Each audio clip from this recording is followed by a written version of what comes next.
there. Are you in STEM by chance? I am. Awesome. Can you tell me your name and a little bit about what you do? Sure. My name is Anjali Joshi. I'm a science teacher. I'm a curriculum developer. And I also write STEM-related picture books for children. That's amazing. That's amazing. Okay, I have a couple questions for you. What does safety mean to you in the lab or classroom or workplace setting? That's a really good question. I think for me, safety has a lot to do with the feeling of belonging.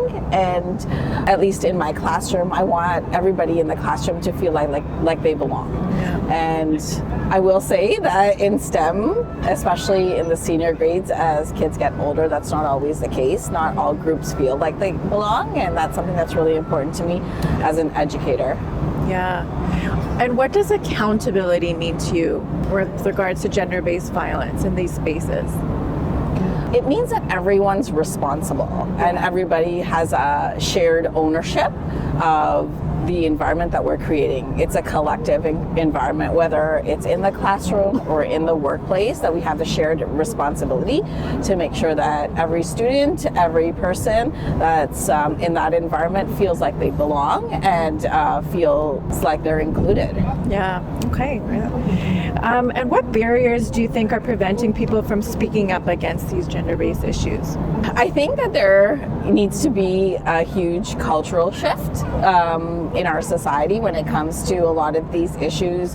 The inequities that are present in our system are not limited to the classroom or the workplace. There's structural barriers that are in place. And I can speak from my own experience. In education, we've done a lot of work to make sure that girls in particular are, seen as someone who can be successful in STEM. We see, they're trying to address the STEM gap or the gender gap in STEM, but the challenge that we're facing, and I hear this when my students come back to visit me, is, we did a lot of work to make sure that girls feel like they belong in STEM, but when they get to the workplace, they're not staying in STEM-related careers because there's still lots of work to be done in that space. That's really fascinating. Can you elaborate a bit more on why you think the longevity is not lasting for them?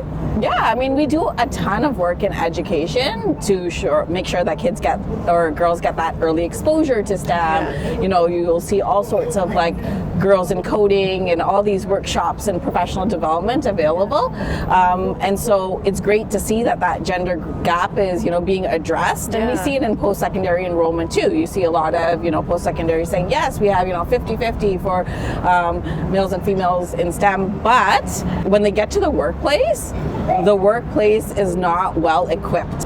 It's not a female friendly place all the time, right? And there's issues with respect to discrimination, things that we don't always see overtly, but it's are you sure you want that leadership role? Or didn't you say that you wanted to start a family? I don't know if this is the right promotion for you. And that's very this implicit underlying issues and challenges that many women continue to face, and we're seeing a lot of women leaving STEM workplaces because of that. Wow. Okay, thank you for that. And what concrete changes would make the biggest difference in your field or workplace?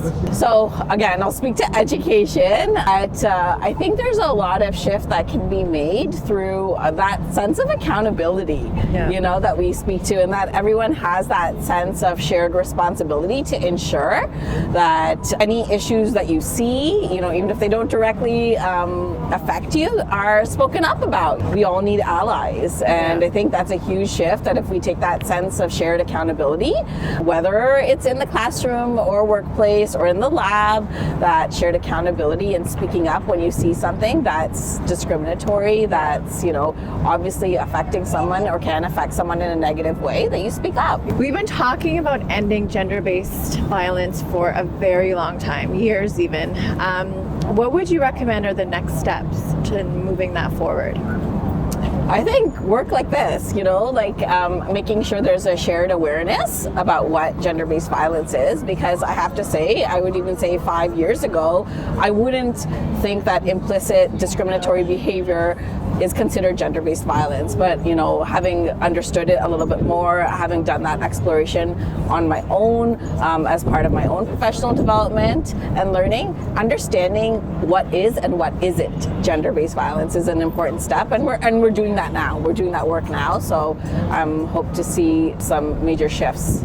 Yes, okay. Thank you for that. And what are the hardest conversations you think institutions are shying away from? I think one of the hardest conversations is just talking about it.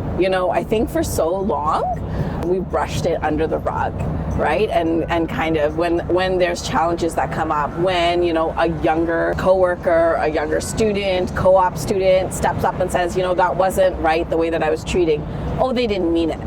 Right? And I think that it comes back to that shared accountability.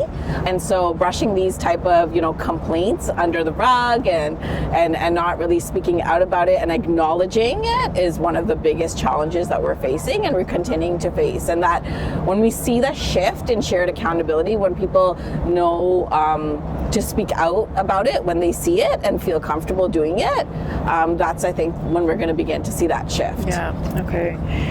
Have you ever witnessed a moment of allyship in any of these spaces?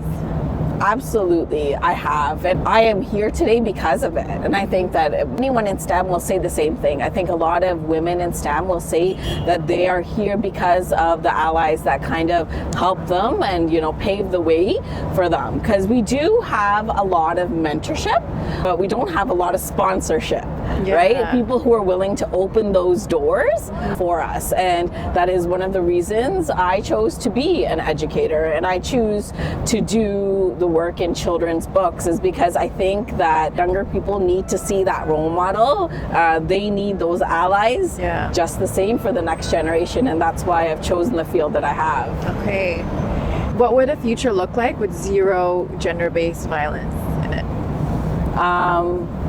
Everyone sees themselves as they can achieve anything. Like there's no roadblocks. We are all told as kids, the sky's the limit, but I think that's not really true. Right? And I think there are barriers, systemic barriers in place that has prevented the sky from being the limit. So if we really, want to tell our kids the sky's the limit, then we're going to have to address this issue head on. Yes. Thank you so much. That was amazing. How do we get in contact with you? How do we stay in touch? I'm sure you can always follow me on Instagram if you'd like. It's anjalijoshi.writes, and a lot of my posts are about children's books and STEM content. So thank you for thank you for sharing. Thanks so much.